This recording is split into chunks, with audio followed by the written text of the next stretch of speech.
everyone and welcome back to our channel. So for today's video, ang pag-aaralan natin ay ang electric meters.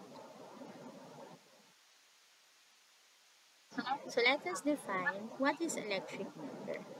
Electric meter is a device that measures how much of electricity are consumed by a residence, a business, or an electrically powered device.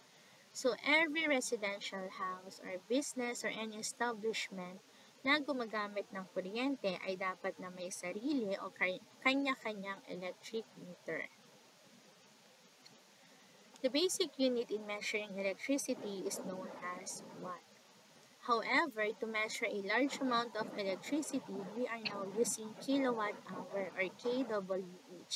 Ito yung mga nakikita natin sa ating mga electric bill or Meralco bill.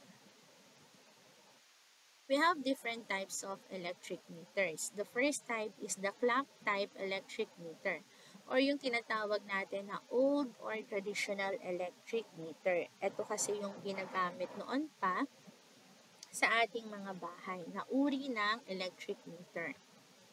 So, ang electric meter na clock type ay may mga dials. Itong mga bilog na nakikita natin sa loob ng ating electric meter. So, yung ibang dials, 4 lang, yung iba 5, yung iba 6 pa. Depende kung gaano kalakas mag-consume ang isang building or ang isang house ng kuryente. So, odd-numbered dials are read counterclockwise. Even-numbered dials are read clockwise. So, mamaya makikita natin. However, depende yan sa uri ng dials na mayroon tayo. So, dapat aware tayo kung ano ba yung mga numbers or paano ba yung galaw ng mga numbers sa ating clock-type electric meter. The second type of electric meter ay yung ginagamit na rin karamihan ngayon ng mga residential houses. Yung tinatawag na analog and electric or digital electric meter. So, ito yung example ng analog electric meter at ito naman yung digital electric meter. So, yung digital electric meter, ito yung pinakamadali na basahin na electric meter ngayon. Kasi para na siyang digital clock. Okay, so diretso na natin makikita, hindi natin kailangan na mag-compute pa or tumingin ng eksakto sa mga dials. Naman yung analog electric meter, dito rin natin makikita yung display ng consumption natin sa ating electricity. So, yung analog and yung clock type na electric meter ay may makikita kayong parang disk na umiikot sa loob. Yung disk na yon yung nag-i-indicate ng kuryente na nagfo-flow sa ating mga bahay. So, kapag brown out or naka-unplug lahat ng mga saksakan natin, naka-stop itong disk na to.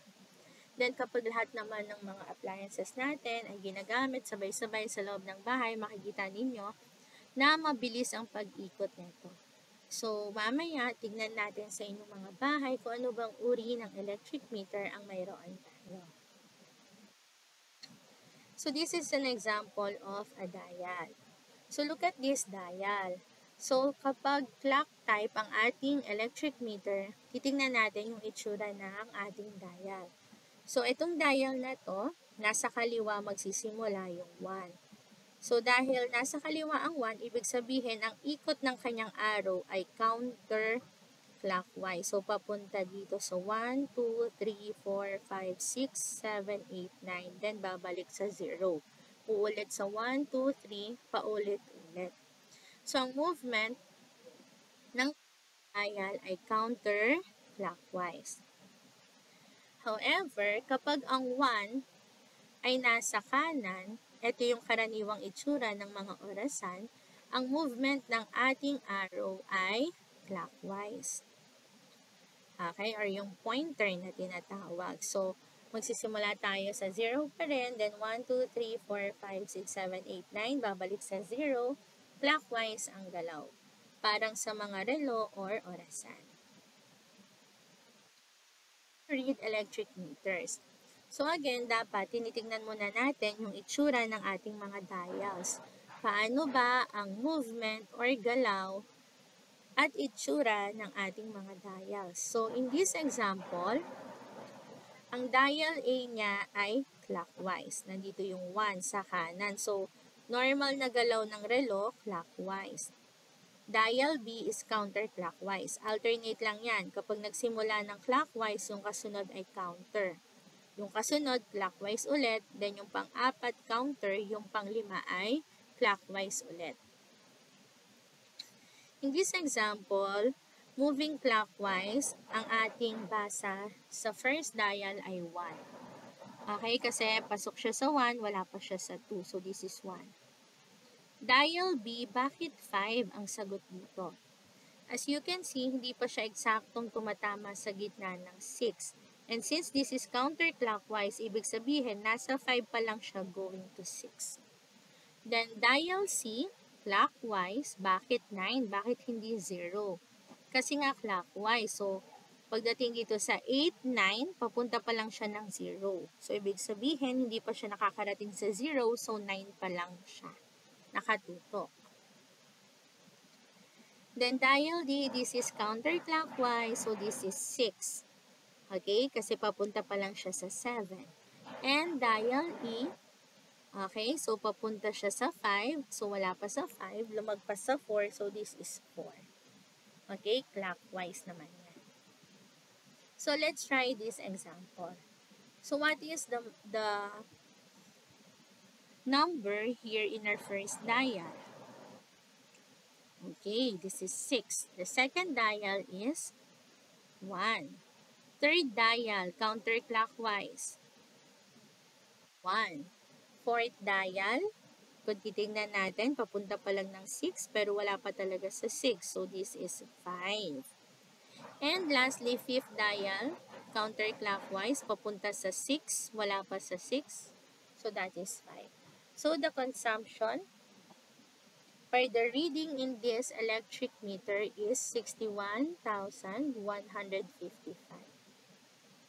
So, how to compute for the total electric consumption of the month? So, simple lang. Kailangan lang natin na kunin yung previous reading natin at yung present reading. So, for example, dumating na yung bill natin ng February. Paano natin malalaman kung gaano kataas or karami yung electricity na na-consume natin for the whole month of February? So, ang ginagawa dyan, may kita ninyo sa inyong mga Meralco bill, yung previous reading. Ibig sabihin, yung reading ng ating electric consumption noong nakaraang buwan, previous month. So, that is January. Then, kailangan natin yung na-consume natin. Kasi, bakit may previous and may present? Kasi, class, sa previous reading, yun yung huling hinto ng ating mga pointers sa dials.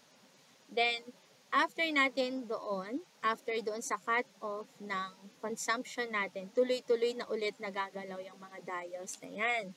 So, ibig sabihin, nadadagdagan yung ating electric consumption.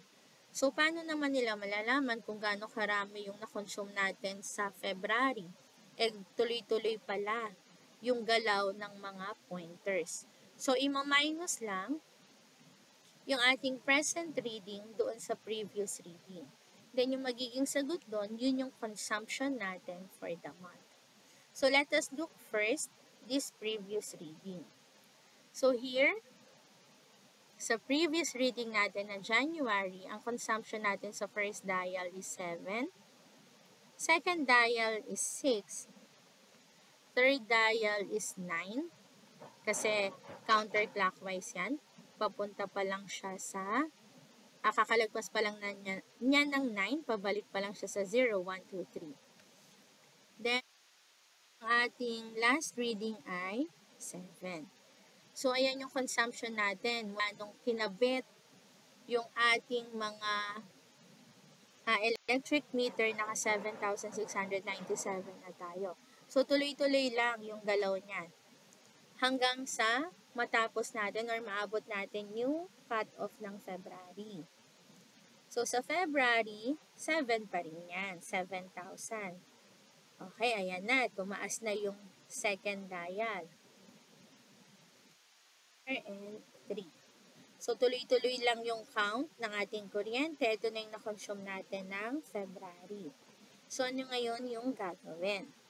So, previous reading is 7,697 noong January. Present reading, 7,843 ng February. So, all we have to do is to subtract the present reading and the previous reading. So, it's 7,843 minus 7,697, and the answer is 146. 146 kilowatt hour, kWh, is the electric consumption for the month of February.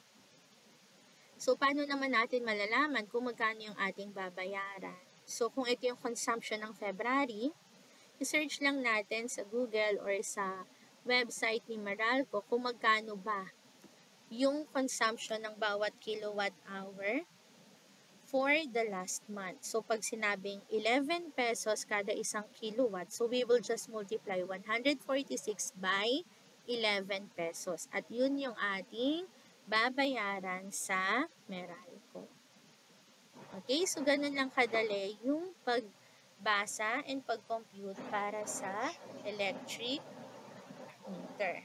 So, I hope meron na naman tayong bagong natutunan sa ating aralin ngayong umaga na ito. Maraming salamat sa pakikinig. Thank you and God bless you.